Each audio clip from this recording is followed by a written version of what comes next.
నమో వెంకటేశాయ అండి. నేను ఎర్రగుంట్ల బాలాజీ ఆలయ వ్యవస్థాపకుని మరియు కడప జిల్లా ఆలయాల పరిరక్షణ కమిటీ చైర్మన్.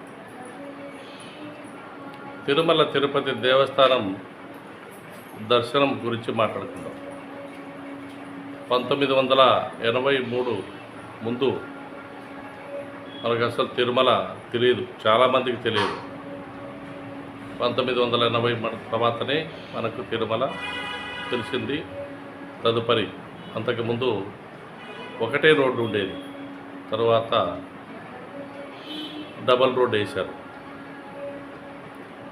ఈ విధంగా జనాలు విపరీతంగా రావడం జరిగింది. 80 తర్వాత ప్రతి ఒక్కరికి తెలిసింది. అంతకుముందు ఎవరో డబ్బులు ఉన్న వాళ్ళు మాత్రమే పోయి వచ్చేవారు. ఇప్పుడు దర్శనానికి చాలా ఇబ్బందిగా ఉంది. ఇప్పుడు గమనించాలి టీటీ అధికారులు, ఈ స్లాట్ బుకింగ్ ఎందుకు? 5 సంవత్సరాల ముందు దర్శనం ఎప్పుడు కావాలంటే అప్పుడు దర్శనం చేసుకునేవాళ్ళు. ఇప్పుడు దర్శనానికి చాలా ఇబ్బందిగా ఉంది. ఎందుకంటే దళారులు ఎక్కువైనారు, ఇక్కడ భక్తులకు ఇబ్బంది కలిగిస్తున్నారనే మాట మీరు కరెక్టే చెప్తున్నారు. కానీ పారదర్శకంగా ఉండడం మంచిదే. కానీ స్లాట్ బుకింగ్ ఏంది? ఒక 3 నెలల తర్వాత స్లాట్ బుకింగ్ చేసి అప్పుడు బుక్ చేసుకోండి, ఇప్పుడు దర్శనానికి రండి అంటే ఎంత మటుకు సమంజసం? అంటే ఈ మిగతా రోజుల్లో ఎవరు దర్శనానికి వెళ్తున్నారు?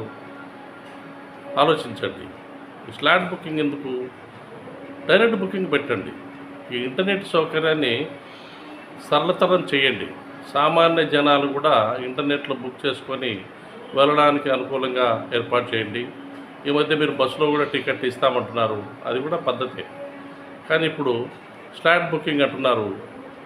ఈ మధ్య దాదాపు ఎర్రగుంట్ల వెంకటేశ్వర స్వామి దగ్గర నుండి తిరుమలకు ఒక 100 మంది పాదయాత్ర చేద్దామని తలంచాం. దీనికి స్లాట్ బుకింగు మేలో ఏర్పాటు చేస్తామన్నారు. ఈ 100 మంది టికెట్ బుక్ చేయాలంటే మా వల్ల కావడం లేదు. ఎందుకంటే తెలిసిన వాళ్ళు మాకే తెలియదు, సామాన్య జనాలకు ఏం తెలుస్తుంది? ఆలోచించండి. ఈ స్లాట్ బుకింగ్ కోసం ఇంటర్నెట్ ఉండే వాళ్ళ దగ్గరికి వెళ్ళారు. వాళ్ళు ఒక 7 కన్నా టికెట్ల కన్నా బుక్ చేయలేమన్నారు. సరే చేయండి అంటే వాళ్ళు మొదటగా 60 రూపాయలు పర్ టికెట్ అన్నారు.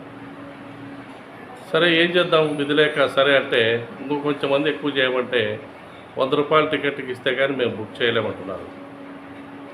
300 రూపాయల టికెట్ అయితే 100 రూపాయలు వాళ్ళకి ఇవ్వాలి. ఇదేం పద్ధతి? సరళతరం చేయండి. ఇప్పుడు ఆర్టీసీలో బస్సు రిజర్వేషన్ చేసుకోవాలంటే సరళతరం ఉంది. ఎవరైనా మీకు ఆన్లైన్లో టికెట్ బుక్ చేసుకోవచ్చు, వెళ్ళవచ్చు. ఆ విధంగా మీరు తిరుమల తిరుపతి దేవస్థానానికి కూడా ఆన్లైన్లో పారదర్శకంగా ఉండాలనుకుంటే ఆన్లైన్లో సరళతరం చేయండి. సామాన్య వ్యక్తి కూడా సెల్ ఫోన్లో ఆన్ చేసుకొని రిజర్వ్ చేసుకోవడానికి బాగుంటుంది. ఏ రోజు కావాలంటే ఆ రోజు దర్శనానికి వెళ్తారు. స్వామి దర్శనానికి కూడా మీరు సరళతరం చేయకుండా రిస్ట్రిక్షన్స్ ఎందుకు? ఆలోచించండి. టీటీడీ అధికారులు మరియు ప్రభుత్వాధికారులు ఆలోచించండి. స్వామి దర్శనం పోవాలంటే టికెట్ కావాలి, కాదనం. కానీ స్లాట్ బుకింగ్ ఎందుకు? 3 నెలలకు ఒకసారి పోవడం, స్లాట్ బుక్ చేసుకోవడం, ఈ కబంధ హస్తాల్లో టికెట్లన్నీ వెళ్ళిపోతున్నాయి. సామాన్య జనులకు దర్శనానికి వీలు కావడం లేదు. కాబట్టి మీరు స్లాట్ బుకింగ్ ఎత్తేయండి.